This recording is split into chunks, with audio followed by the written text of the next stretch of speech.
মালিক এইবার বলেন, লোকমান বুঝলাম না তো, জনগণ তোমাকে অত্যন্ত প্রজ্ঞাবান মনে করে, হিকমতওয়ালা মনে করে, জ্ঞানী মনে করে। আমি তোমার জ্ঞান যাচাই করার জন্য, প্রজ্ঞা হিকমত যাচাই করার জন্য আমি তোমাকে ছাগলের সবচেয়ে দামি অঙ্গ এবং নিকৃষ্ট অঙ্গ নিয়ে আসার জন্য বললাম। কিন্তু আমি লক্ষ্য করে দেখলাম তুমি দুইবার সবচেয়ে দামি অঙ্গটা এবং সবচেয়ে নিকৃষ্ট যে অঙ্গটা, দুইবারই একই জিনিস তুমি নিয়ে এসেছো, যেটা কাল এবং অঙ্গ পতঙ্গ অথবা কলিজা যেটাকে বলা হয়, সেইটা তুমি নিয়ে এসেছো। আমি তো বুঝলাম না তোমার কি জ্ঞান আছে, কি মেধা আছে, আমার তো জ্ঞানে ধরে না। ঠিক কিনা বলেন? দুইটা একই জিনিস, একটা নিকৃষ্ট আর একটা ভালো নিয়ে আসতে বলেছেন। জিনিসটা হওয়ার কথা ছিল কয়টা? একটা আওয়াজ দেবো তবে কয়টা? দুইটা, কিন্তু হলো কি একটা। এর পিছনে হিকমত আছে না নাই? হযরত লুকমান আলাইহিস সালাম বলেন, প্রভুজি, মালিকজি, আপনি আমাকে সবচেয়ে দামি জিনিস নিয়ে আসতে বলেছেন এবং সবচেয়ে নিকৃষ্ট জিনিস কোনটা সেটাও নিয়ে আসতে বলেছেন। আমি আপনার সামনে হাড়, কান, হৃদয় এবং কলিজা, যেটা বোঝেন না কেন, সেইটা আপনার সামনে আমি তুলে দিলাম। আপনি বুঝতে পারেন নাই। ও মালিক, শুনে রাখো, প্রত্যেকটা সৃষ্টি জীবের ভিতরে মানুষ কন, জীব কন, গরু কন, ছাগল কন, ভেড়া কন, উট কন, দুম্বা কন, যা বলেন না কেন, প্রত্যেক মানুষের ভিতরে হৃদয়, কাল, হাড় যেইটা আছে, এইটা যখন ভালো হয়, এইটা যখন সুস্থ থাকে, তখন মানুষটা সুস্থ এবং ভালো হয়। আর যখন দিল, হাড়, কাল, কলিজা যখন খারাপ হয়, তখন মানুষটাও খারাপ হয়ে যায়। তাই وَإِذْ قَالَ لُقْمَانُ لِابْنِهِ وَهُوَ يَعِظُهُ يَا بُنَيَّ لَا تُشْرِكْ بِاللَّهِ إِنَّ الشِّرْكَ لَظُلْمٌ عَظِيمٌ وَوَصَّيْنَا الْإِنسَانَ بِوَالِدَيْهِ حَمَلَتْهُ أُمُّهُ وهنا على وهن وفصاله في عامين أن اشكر لي ولوالديك إلي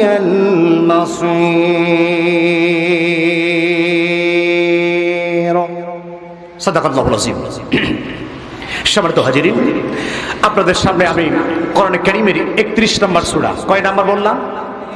31 নম্বর সূরা, এর থেকে আমি দুইটা আয়াতে কারিমা তেলাওয়াত করেছি। আল্লাহ পাক ইচ্ছে করলে, আল্লাহ পাক যদি তৌফিক দান করেন, আপনারা যদি দোয়া করতে থাকেন, কিছু মুক্তাসার আলোচনা করব। আপনারা থাকবেন তো ইনশাআল্লাহ? ইনশাআল্লাহ থাকবেন তো? সম্মানিত হাজিরিন, আলোচ্য আয়াতে কারিমার ভিতরে আল্লাহ পাক আমাদের পরিবার, সমাজ বিনির্মাণের জন্য অত্যন্ত কিছু জরুরি কথা আলোচনা করেছেন, যা যদি আমরা আমলের নিয়তে শুনি, আমাদের পরিবার এবং সমাজটা জান্নাতি সমাজ হয়ে যাবে। জোরে কন্যা সুবহানাল্লাহ। রাজি আছেন তো ইনশাআল্লাহ? রাজি আছেন তো ইনশাআল্লাহ? আমরা কে কে আগে চলে যাব? হাত তুলি তো ইনশাআল্লাহ। কতদিন তুলছে? যাবেন? হুজুর কি বলেন, যে গন্ধ পাইছি যায় নাকি? কি বলেন? প্রবাস আসুন, আমি আপনাদের সামনে সূরা লোকমান থেকে আলোচনা করব। আল্লাহ পাক আলোচ্য আয়াতের ভিতরে পরিবার এবং সমাজ বিনির্মাণের জন্য অত্যন্ত কিছু জরুরি কথা রেখেছেন। আমরা পরিবারস্থ যারা গার্জিয়ান আছি, আমরা যদি এই আমলটা করতে পারি, তাহলে আমাদের পরিবারটা জান্নাতি পরিবার হয়ে যাবে। জোরে কন্যা সুবহানাল্লাহ। রাজি আছে তো ইনশাআল্লাহ? প্রবাস সূরা লোকমান থেকে আলোচনা করছি। আল্লাহ পাক এই লোকমান নামক সূরাটা আল্লাহ পাক নাজির করেছেন এক ব্যক্তির নামে নামকরণ দিয়া। ইনি ছিলেন একজন, এই লোকমান নামে একজন ব্যক্তি ছিলেন, যিনি আজ থেকে প্রায় হাজার হাজার বছর আগে পৃথিবীর জমিনে এসেছিলেন। তো এই ব্যক্তি, এই লোকমান আলাইহিস সালাম, তিনি এই জমিনে এসে তার সন্তানদেরকে 10টা নসিহত করেছিলেন। কয়টা? একটু আওয়াজ দিতে হবে। কয়টা? 10টা নসিহত করেছিলেন।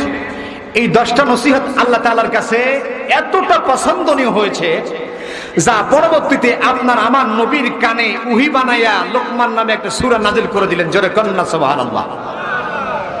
এই 10টা উপদেশ থেকে আমরা কথা বলবো। শুনতে রাজি আছেন ইনশাআল্লাহ? পরে ভাই সব লোকমান আলাইহিস সালাম ছিলেন একজন বুজুর্গ ব্যক্তি। কি ছিলেন বলেন তো? একজন বুজুর্গ ব্যক্তি। তাফসীরে কিরামের ভিতরে এসেছে, মুফাসসির কিরাম লিখেছেন, কেউ কেউ লিখেছেন তিনি নবী ছিলেন, আবার কেউ কেউ লিখেছিলেন না তিনি বুজুর্গ ব্যক্তি ছিলেন, আল্লাহ ওয়ালা ব্যক্তি ছিলেন। আল্লাহ পাক তাকে নবুয়ত এবং হিকমাতের 2টা দরজা দিয়েছিলেন। তার কাছে পেশ করা হয়েছিল, লোকমান তুমি নবুয়ত গ্রহণ করবা নাকি হিকমত গ্রহণ করবা? হযরত লোকমান আলাইহিস সালাম নবুয়ত গ্রহণ করেন নাই। নবুয়তের গুরু দায়িত্ব তিনি নিতে পারবেন না বিধায় তিনি হিকমত গ্রহণ করেছিলেন। জোরে কন্না সুবহানাল্লাহ। প্রিয় ভাই সব, আল্লাহ পাক কোরআন কারীমের ভিতরে বলেছেন, ওমাইউতিল হিকমাতা ফাকাদ উতিয়া খায়রান কাসীরা। আল্লাহ পাক বলছেন, যাকে আমি হিকমত দিয়েছি, যাকে আমি প্রজ্ঞা দিয়েছি, জ্ঞান দিয়েছি, তাকে সবচেয়ে বড় সম্পদ দিয়েছি। জোরে কন্না সুবহানাল্লাহ। তাহলে জ্ঞানের দরকার আছে না নাই? প্রিয় ভাই সব, আপনাদের কাছে জানাতে চাই, বলতে চাই, লোকমান আলাইহিস সালামের কি এমন গুণবলী ছিলেন যার কারণে আল্লাহ পাক ওহী বানায়া তার নামে সূরা অবতীর্ণ করলেন এবং 10টা গুণ বিশ্ব নবীর কানে তুলে ধরলেন। তার দেহ পরিচিতি বলছে ভাবে যে তিনি ছিলেন খাটো আকৃতির একটা মানুষ। খাটো আকৃতির একটা মানুষ, বেটে মানুষ, দেখতে ছিল অত্যন্ত কালো। আফ্রিকা মানুষ দেখেছেন না? অত্যন্ত কি কালো, গুটগুটি কালো মানুষ। তার ঠোঁটগুলো ছিল একেবারে উল্টানো, ঝোলানো ব্যক্তি। লাখ ছিল চ্যাপ্টা ধরনের, হাফসি গোলাম। চেহারার লাবণ্যতা ছিল না, চেহারার ভিতরে কোনো লাবণ্যতা ছিল না, একেবারে কি কালো। তার ভিতরে কোনো দৈহিক কোনো অবয়ব সৌন্দর্য মণ্ডিত ছিল না, কিন্তু তার অন্তরটা ছিল অত্যন্ত দুধের মতো সাদা। জোরে কন্না সুবহানাল্লাহ। প্রিয় ভাই সব, তিনি ছিলেন একজন রাখাল। তিনি কি ছিলেন বলেন তো? রাখাল। তিনি একজনের অধীনে ছিলেন, বাড়িতে চাকর ছিলেন। মাঠে ময়দানে গরু, ভেড়া, মেষ, দুম্বা, উট চড়াতেন। এরকম প্রকৃতির একটা মানুষ ছিলেন লোকমান। এই লোকমানের কোন গুণবলী আল্লাহ পাকের কাছে এত পছন্দ হলো, যেই পছন্দের কারণে আল্লাহ পাক বিশ্ব নবীর কানে হাজার হাজার বছর পরে উহি বানায়া কোরআনের কারীমের আয়াত বানিয়ে নাজিল করলেন। জোরে কন্না সুবহানাল্লাহ। জানার ইচ্ছা আছে না নাই? জানার ইচ্ছা আছে না নাই? প্রিয় ভাই সব, হযরত লোকমান আলাইহিস সালাম ছিলেন এত প্রজ্ঞাবান ব্যক্তি। তিনি যখন মাঠে ময়দানে গরু, ভেড়া, উট, দুম্বা ছেড়ে দিয়ে ময়দানের এক কোনায় বসে থাকতেন, দূর দূরান্ত থেকে লোকজন এসে তার আলোচনা শুনত। আলোচনা শোনার জন্য জামায়াত হইতো, ঐক্যবদ্ধ হতো, একতাবদ্ধ হতো। বলতো, লোকমান তুমি কিছু আমাদেরকে নসিহত করো, তোমার কথাগুলো বড় ভালো লাগে। সুবহানাল্লাহ বললেন না?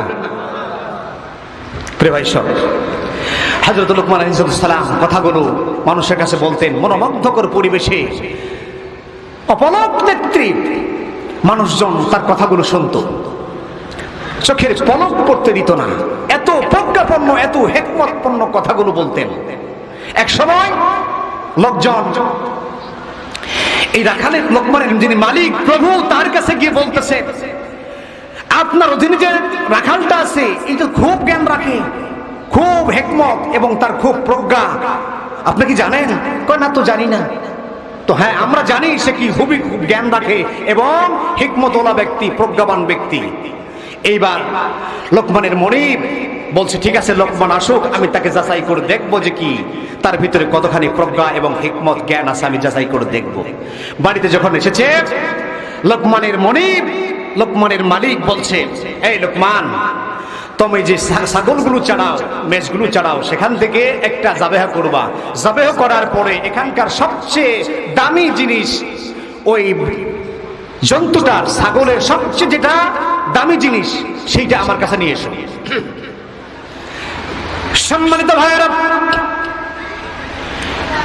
হযরত লোকমান আলাইহিস সালাম ছাগলটা জবে করলেন। ছাগলটা জবে করার পরে ছাগলের সবচেয়ে যেটা দামি জিনিস, সবচেয়ে দামি যেটা অঙ্গ, হাড়, কল, কলিজা বলেন যেটা বলেন না কেন, এইটা একটা ফ্রিজের মধ্যে কিনে নিলেন, বাটির মধ্যে নিলেন, লোকমানের সামনে উপস্থাপন করলেন। লোকমান আলাইহিস সালামের পরে বলেন, লোকমান রে, আরো একটা ছাগল নাও, ছাগলটা যাবে করো, এর ভিতরে সবচেয়ে নিকৃষ্টতম বস্তু কোনটা এইটা তুমি নিয়ে আসো। প্রিয় ভাইয়েরা আমার, লোকমান আলাইহিস সালাম সেটাকে জবাই করলেন। করার পরে ছাগলের হাড়, কান অথবা কলিজা যেটাই বলেন না কেন সেইটা থালার উপরে নিলেন, ফ্রিজের উপরে নিলেন, নিয়ে মালিকের সামনে প্লেস করলেন, উপস্থাপন করলেন। মালিক এইবার বলেন, লোকমান বুঝলাম না তো, জনগণ তোমাকে অত্যন্ত প্রজ্ঞাবান মনে করে, হিকমতওয়ালা মনে করে, জ্ঞানী মনে করে। আমি তোমার জ্ঞান যাচাই করার জন্য, প্রজ্ঞা হিকমত যাচাই করার জন্য আমি তোমাকে ছাগলের সবচেয়ে দামি অঙ্গ এবং নিকৃষ্ট অঙ্গ নিয়ে আসার জন্য বললাম। কিন্তু আমি লক্ষ্য করে দেখলাম তুমি দুইবার সবচেয়ে দামি অঙ্গটা এবং সবচেয়ে নিকৃষ্ট যে অঙ্গটা, দুইবারই একই জিনিস তুমি নিয়ে এসেছো, যেটা কাল বা অঙ্গ পতঙ্গ অথবা কলিজা যেটাকে বলা হয় সেইটা তুমি নিয়ে এসেছো। আমি তো বুঝলাম না তোমার কি জ্ঞান আছে, কি মেধা আছে, আমার তো জ্ঞানে ধরে না। ঠিক কিনা বলেন? দুইটা একই জিনিস, একটা নিকৃষ্ট আর একটা ভালো নিয়ে আসতে বলেছেন। জিনিস তো হওয়ার কথা ছিল কয়টা? একটা আওয়াজ দেবো তো, কয়টা? দুইটা, কিন্তু হলো কি একটা। এর পিছনে হিকমত আছে না নাই? হযরত লোকমান আলাইহিস সালাম বলেন, প্রভুজি, মালিক জি, আপনি আমাকে সবচেয়ে দামি জিনিস নিয়ে আসতে বলেছেন এবং সবচেয়ে নিকৃষ্ট জিনিস কোনটা সেটাও নিয়ে আসতে বলেছেন। আমি আপনার সামনে হাড়, কান, হৃদয় এবং কলিজা যেটা বোঝেন না কেন সেইটা আপনার সামনে আমি তুলে দিলাম। আপনি বুঝতে পারেন নাই। ও মালিক, শুনে রাখো, প্রত্যেকটা সৃষ্টি জীবের ভিতরে মানুষ কন, জীব কন, গরু কন, ছাগল কন, ভেড়া কন, উট কন, দুম্বা কন, যা বলেন না কেন, প্রত্যেক মানুষের ভিতরে হৃদয়, কাল, হাড় যেইটা আছে, এইটা যখন ভালো হয়, এইটা যখন সুস্থ থাকে তখন মানুষটা সুস্থ এবং ভালো হয়। আর যখন দিল, হাড়, কাল্ব, কলিজা যখন খারাপ হয় তখন মানুষটাও খারাপ হয়ে যায়। তাই সুবহানাল্লাহ কালকে বাড়িতে গিয়ে বলবে, সুবহানাল্লাহ বললে যদি ওই পার্শ্বের শয়তান শুনতে পায় আপনাদের ক্ষতি হবে না তো? সুবহানাল্লাহ বললেন না? আরো চিৎকার দিয়ে বলেন না সুবহানাল্লাহ। আমার ভাইরা, হযরত লোকমান আলাইহিস সালাম বলেন, মানুষের হাত যখন, কাল্ব যখন, অন্তর যখন খারাপ হয়ে যায়, মানুষের বিবেকটা খারাপ হয়ে যায়, মানুষের বিবেক যদি সুস্থ থাকে, অন্তর সুস্থ থাকে, মানুষটাও সত্যিকারের সুন্দর হয়।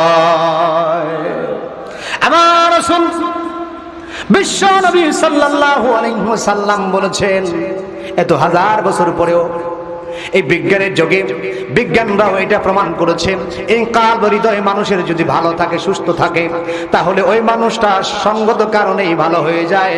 আর হৃদয়, কাল যদি খারাপ হয়, অসুস্থ হয়, তাহলে মানুষটাও খারাপ এবং অসুস্থ হয়ে যায়।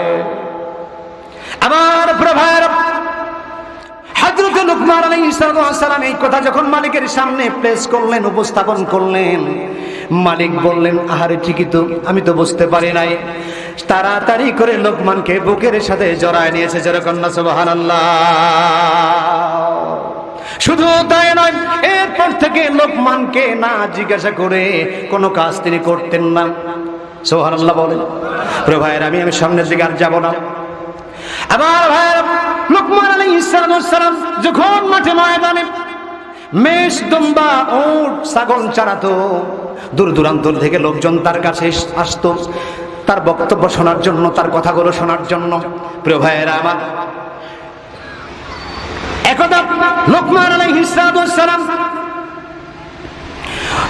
উপস্থিত জনতার সামনে বক্তৃতা করছেন, দূর থেকে একজন রাখাল সেটা ফলো করছে, একটু গুটি গুটি পায়ে জনসভার সামনে আসলেন। আসার এক পর্যায়ে দেখলেন, দূর থেকে দেখে চিনতে পারে এটা তো সেই লোকমান যার সাথে আমি ছোট্টবেলায় বাল্যবেলায় মাঠে ময়দানে ছাগল চড়িয়েছি, ভেড়া চড়িয়েছি, উট চড়িয়েছি। আমিও রাখাল, সেও রাখাল, কিন্তু আমি রাখাল হয়ে গেলাম, আমার তো কোনো পরিবর্তন নাই। কিন্তু লোকমান কি এত গুণ অর্জন করলো যে লোকমানের কথা শোনার জন্য দূর দূরান্ত থেকে লোকজন ছুটে আসে পঙ্গপালের মতো।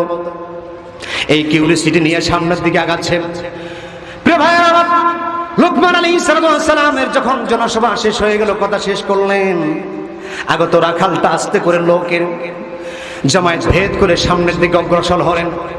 আর এক পর্যায়ে তাফসীর থেকে আলোচনা করছি বন্ধু, তাফসীরে মারিফুল কোরআনের ভিতরে কথাগুলো এসেছেন। হযরত লোকমান আলাইহিস সালাম যখন বক্তৃতা শেষ করলেন, তার বাল্য বন্ধু সামনের দিকে এগিয়ে যেয়ে বলল, ভাই আপনি কি সেই লোকমান না যিনি ওই ময়দানে বাল্যকালে ছাগল, উট, আপনি দুম্বা চারাতেন? লোকমান আলাইহিস সালাম অকপটে বললেন, হ্যাঁ আমি ওই লোকমান। বলো তুমি কে? হ্যাঁ আমি ওই বাল্য বন্ধু, দেখো তো মনে করে মাঠে ময়দানে একই সাথে আমরা ছাগল, উট, দুম্বা চড়িয়েছিলাম। হযরত লোকমান কেন কিন্তু কোনো অহংকার নয়, বিনা অহংকারে বললেন, হ্যাঁ তোমাকেও চিনতে পেরেছি বন্ধু। কেন তোমার আজকে কেন তুমি এখানে এসেছো? বন্ধু বলে, ও লোকমান বলো তো, আমি তো রাখাল হয়ে গেলাম, আমার কোনো পরিবর্তন নাই, আমার কথা তো কেউ শোনে না, কেউ শোনার জন্যও আসে না। কিন্তু তুমি তো লোকমান, তুমি তো রাখাল, কিন্তু তোমার কথাগুলো শোনার জন্য দূর দূরান্ত থেকে আগত লোকজন পঙ্গপালের মতো ছুটে আসে এবং চাতক পাখির মতো অপলক নৃত্যে তোমার কথাগুলো শোনে। কি এমন গুণ তুমি অর্জন করেছো, কি কারণে বলো তো? হযরত লোকমান আলাইহিস সালাম বললেন, মাত্র কারণ দুইটা। কয়টা? আরো জোরে বলতে হবে, কয়টা? কারণ কয়টা? সিম্পটম কয়টা? গুণ কয়টা? দুইটা গুণ। হযরত লোকমান বললেন, বন্ধুরে তুমিও যদি তোমার সম্মান মর্যাদা বাড়াতে চাও, আল্লাহর কাছে তোমার গুরুত্ব বাড়াতে চাও, জাতির কাছে তোমার সম্মান মর্যাদা যদি বাড়াতে চাও, মাত্র দুইটা কাজ করবা। কয়টা? একটু আওয়াজ দিয়ে বলতে হবে, কয়টা? আমরা শুনে রাজি আছি তো ইনশাআল্লাহ? প্রিয় খাদাইলবাসী, প্রিয় নগরবাসীরা, তাফসীর থেকে বলছি, তাফসীর মারিফুল কোরআন থেকে বলছি, যদি আপনি দুইটা গুণ ধরতে পারেন এবং জীবনের সাথে ফিট করতে পারেন, আল্লাহ রাব্বুল আলামিন আপনার মর্যাদা, সম্মান মর্যাদা বাড়াইয়া দিবে। রাজি আছেন তো ইনশাআল্লাহ? বন্ধু বলে,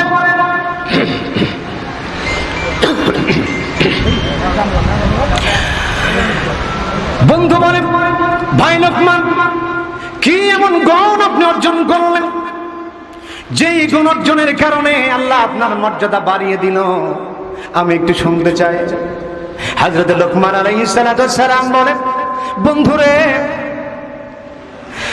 এক নাম্বার গুণ যেটা হলো সেটা হলো তুমি সদা সর্বদা সত্য কথা বলবে। মাত্র কয়জন বললেন? বাকিরা সব ঘুমায় গেছেন? নাই কথা শুনতেছেন তো? কথা শুনতেছেন তো? এক নাম্বার গুণ কি বলেন তো? এক নাম্বার গুণ আওয়াজ দিয়ে বলতে হবে, কি গুণ? সদা সর্বদা সত্য কথা, সদা সর্বদা সত্য কথা বলবেন। আল্লাহ সত্য, নবী সত্য, কোরআন সত্য, পরকাল সত্য, জাহান্নাম সত্য, জান্নাত সত্য। এই সত্যের পক্ষে যদি আপনি লেগে থাকতে পারেন, তাহলে আপনার সম্মান মর্যাদা আল্লাহ রাব্বুল আলামিন বাড়িয়ে দিবে। আর এই মহাসত্য থেকে আপনি যদি পিছনে চলে আসেন, প্রিয় ভাইয়েরা আমার, তাহলে আপনার সম্মান মর্যাদা কখনো বাড়বে না। আপনি বাংলাদেশ সহ গোটা বিশ্বের দিকে তাকিয়ে দেখেন, আলেম ওলামারা কোরআনের পক্ষে, মহাসত্যের পক্ষে আছে না নাই? একটু আওয়াজ দিয়ে বলতে হবে, আছে না নাই? মহাগ্রন্থ আল কোরআনের পক্ষে আলেম ওলামা, পীর মাশায়েখ, বুজুর্গ আলেদিন আছে বন্ধু, এবং আল্লাহর পক্ষে আছে, আল্লাহর বরত্ব প্রকাশের দিকে আছে, জান্নাত জাহান্নামের দিকে আছে। জান্নাত জাহান্নামের কথা বলে, এই মহাসত্য তুলে ধরে গোটা বিশ্বের ভিতরে দেখবেন আলেম ওলামাদের মর্যাদা কম না বেশি? একটু আরো আওয়াজ দিয়ে বলেন, কম না বেশি?